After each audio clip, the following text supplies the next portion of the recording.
guys, it is Aoife from Fred Weasley Dead Laughing, and I'm here with my weekly wrap-up. The first book I got read last week, I actually finished just really shortly after I did my wrap-up last week on Sunday, but I just had not been able to finish it in time for filming last week, so I'm going to talk about it this week, and it actually feels like so much longer since I've read this book. It feels like a really long time, more than a week. That book was The Phoenix Empress by Arsenault Rivera, which is the second book in the Tiger's Daughter trilogy. I think it's The Tiger's Daughter is called. But the first book is The Tiger's Daughter, which I read last year or in 2017, and I really enjoyed. So this book is set in this, it is almost like more like this kind of Asian inspired fantasy world, and we are following these two characters. One is called Oshizuka and the other one is called Barsali Shefali, and the two of them are best friends, and they've kind of been destined to be best friends. Their mothers were best friends, and they're best friends for a very long time, and they eventually become lovers as well. And we are just seeing their relationship. The first book follows their relationship together, how Oshizuka is she's supposed to be the next empress of this land. Barsali is this really amazing warrior, but the two of them are fantastic fighters. They're really able to stand up for themselves, and their friendship and their relationship, their romantic relationship, is just so gorgeous.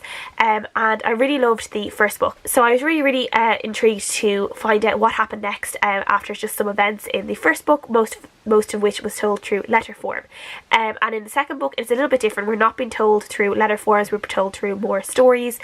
We are finding out what happened in these years the two characters were apart, and we're finding out a little bit more about what was happening in the world during their time apart.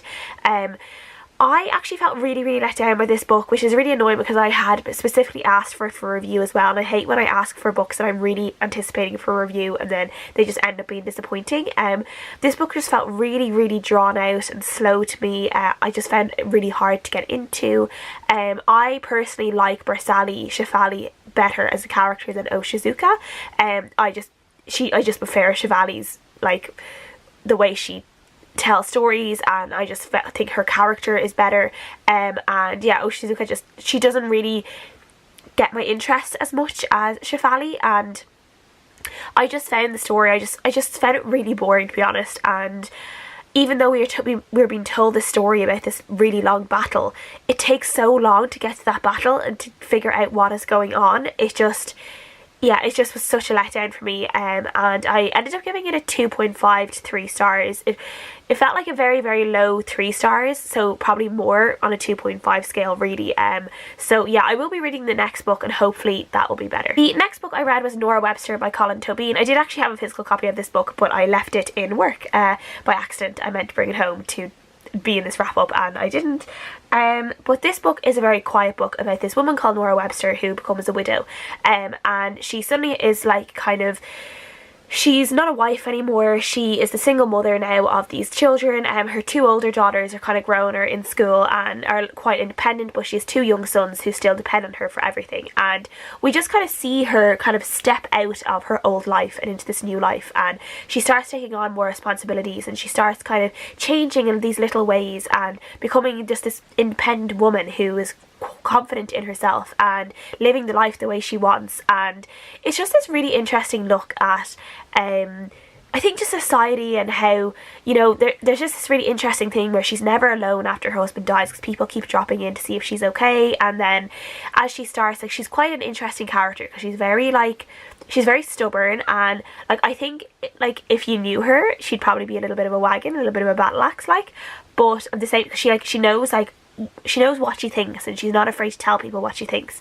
But at the same time, we see the little bits of her that's like, you know, her doubting herself and, you know, a lack of confidence, where outside of it she might seem very confident. And I just really liked how we were seeing her struggle with her identity as a wife being stripped away, and this new identity as widow being forced upon her that obviously she didn't really want.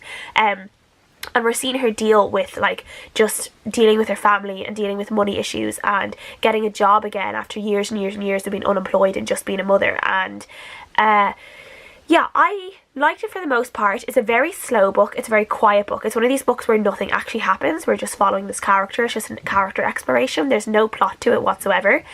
So there are parts of it that I did feel were very slow and were pointless, and there are other parts of it that were just like really, really beautiful. There's this one scene where she was watching TV with her sons and there was a movie on, and she let them stay up late to watch this movie with her. And there was this scene where she described how at one point one of the boys came and like sat at her side, sat like on the ground beside her, and then a little bit later the other boy came and sat beside her as well, and there was just this lovely like scene of this mother watching her television with her two sons, two of them sitting side by side to her, and it was just this really, really nice image to read, and there was just this lovely atmosphere around that scene that I really enjoyed.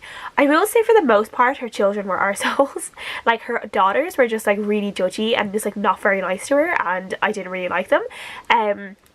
But there were some parts of this that I really liked, as I said, and there are other parts that weren't. I can see people reading this and just being really, really bored, where I can see other people reading it and seeing all those magic moments in it as well. So I gave it a 3.5 out of 5 stars. The next book I finished was a book I've been reading on my phone through my library app for a couple of weeks, and it was called Solitude by Michael Harris. This is a non-fiction book basically exploring the idea of solitude and exploring this idea of being alone. And Michael Harris just kind of did a couple of experiments. He talked to different people about what it is like to be alone in a world filled with technology, what it's like to be alone in like relationships. I really enjoyed this for the most part. I really enjoyed the first half, I think, and the second half kind of fell away from me for a little bit. But I just really like this idea of like solitude isn't being lonely. Solitude, like you can be alone and be solitary without being lonely, and like obviously everyone needs people, but like, and then there's a way of like being alone or respecting other people's need to have a little bit of solitude and be alone for a little while. And there was just this really nice kind of conversation around that I really enjoyed. I can't say too much about this book because I can just say that I liked it. I didn't love it, but I did very much enjoy most of it. As I said, the first half for me was stronger than the second half, I think, and I gave it a 3 out of 5 stars overall.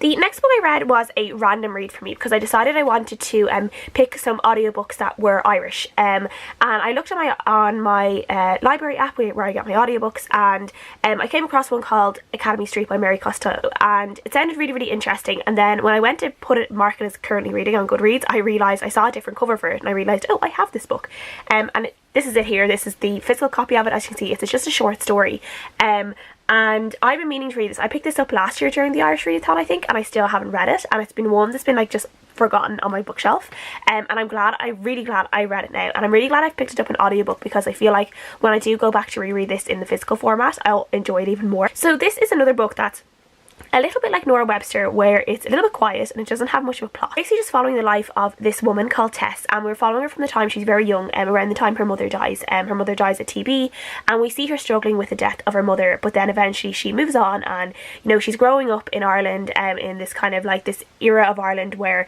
there's not that much kind of prospects for her, and eventually she decides, she becomes a nurse, but then she eventually decides that she's going to go to America, and she moves to America, she moves to New York, and we just see her have this kind of new life in New York, and she ends up falling in love with this man, and she becomes pregnant, but then this man kind of like disappears, and she ends up having to become a single mother basically, and rearing this child on her own, and for like this young Irish girl who is very God-fearing, this is like a massive thing. She thinks that she's full of sin, for starters, for having sex outside of marriage and for being alone, and we see her kind of struggle to bring up her son, and then the relationship she has with him that is strained at times, and the relationship she has with herself that is very strained as well.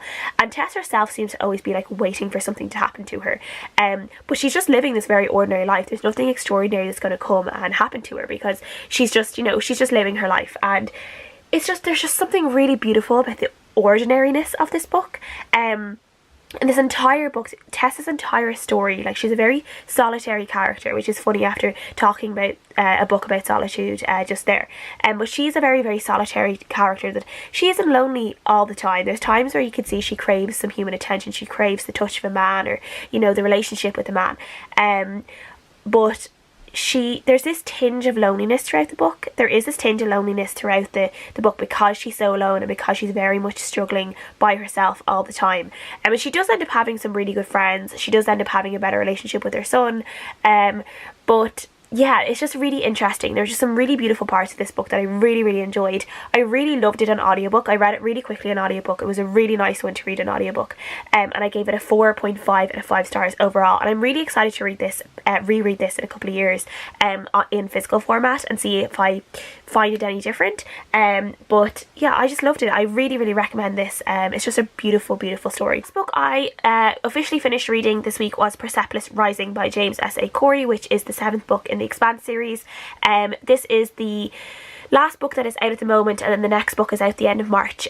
So this one was really, I don't know, as I can't say too much obviously about what happened in this book because it obviously would be spoilers, but what I will say is there was a massive time jump in this book compared to book 6. There was literally a 30-year time jump, so suddenly all the characters are 30 years older, and I really did not like that. I really did not like suddenly these characters who were like in their 30s in the rest of the series, around their 30s, middle to late 30s, and suddenly they're all in like their 60s, and I was like, okay, these are all like older than my parents at this stage, like, and this is weird and I don't know how to feel about it. I don't know, I felt really thrown off. I just was not expecting a 30-year time jump, and I felt really thrown off from it for a while.